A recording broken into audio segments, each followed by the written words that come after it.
Hi friends, இன்றைக்கி நம்ம என்ன பார்க்க போகிறோம்னா வெண்ணெய் கொழுக்கட்டை தான் பார்க்க போகிறோம். வெண்ணெய் கொழுக்கட்டையை சுகர் இருக்கிறவங்க கூட சாப்பிட்லாம். அவ்வளோ டேஸ்ட்டாக இருக்கும். நீங்களும் உங்கள் வீட்டில் செஞ்சு பாருங்கள். அதுக்கு முதல்ல அகலமான பாத்திரத்தில் தண்ணி ஊற்றி நல்லா கொதிக்க விட்டுருங்க. அதுக்கப்புறம் ஒரு பவுலில் பச்சரிசி மாவு எடுத்துக்கோங்க.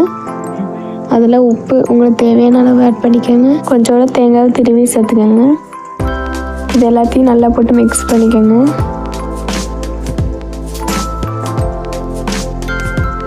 நல்லா மிக்ஸ் பண்ணக்கப்புறம் கொஞ்சம் கொஞ்சமாக தண்ணி ஊற்றி மாவு நல்லா பிசைஞ்சிக்கோங்க.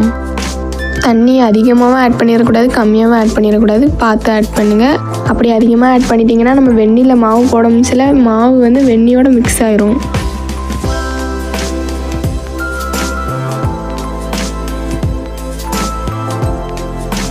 மாவு இந்த மாதிரி நல்லா கட்டியாக இருக்கணும்.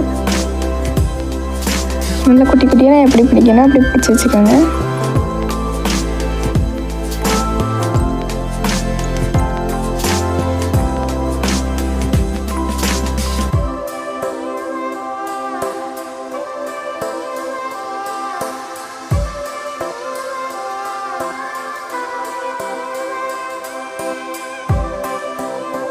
இந்த மாதிரி எல்லாத்தையும் நல்லா பிடிச்சி எடுத்துக்கோங்க.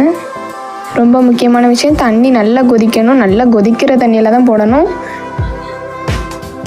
மாவு நம்ம பிடிச்சி வச்சுருந்ததை ஒன்று ஒன்றா ஆட் பண்ணிக்கோங்க.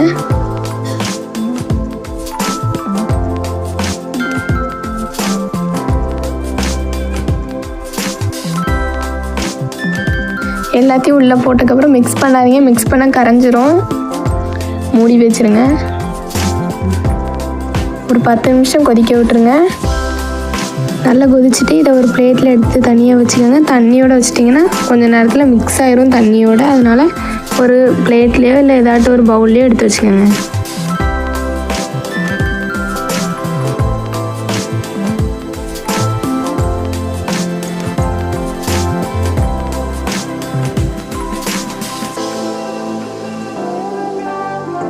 இதோ நம்மளுடைய வெண்ணெய் கொழுக்கட்டை ரெடி ஆகிட்டு ரொம்பவே டேஸ்ட்டாக இருக்கும். எந்த சுகர் நம்ம எதுவுமே ஆட் பண்ணலாம், ஆனால் ரொம்பவே டேஸ்ட்டாக இருக்கும். வாங்க இப்போ எதாவது சாப்பிட்டு பார்க்கலாம்.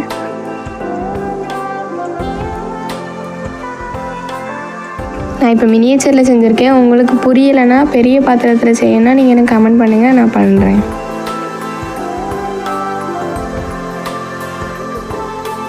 நல்லா வெந்திருக்கு, ரொம்பவே டேஸ்ட்டாக இருக்குது. நீங்களும் இதை மாதிரி வீட்டில் செஞ்சு பாருங்கள், ரொம்ப டேஸ்ட்டாக இருக்கும். இந்த வீடியோ பிடிச்சிருந்தால் லைக் பண்ணுங்கள், ஷேர் பண்ணுங்கள், கமெண்ட் பண்ணுங்கள், மறக்காமல் சப்ஸ்கிரைப் பண்ணிடுங்க. தேங்க்ஸ் ஃபார் வாட்சிங்.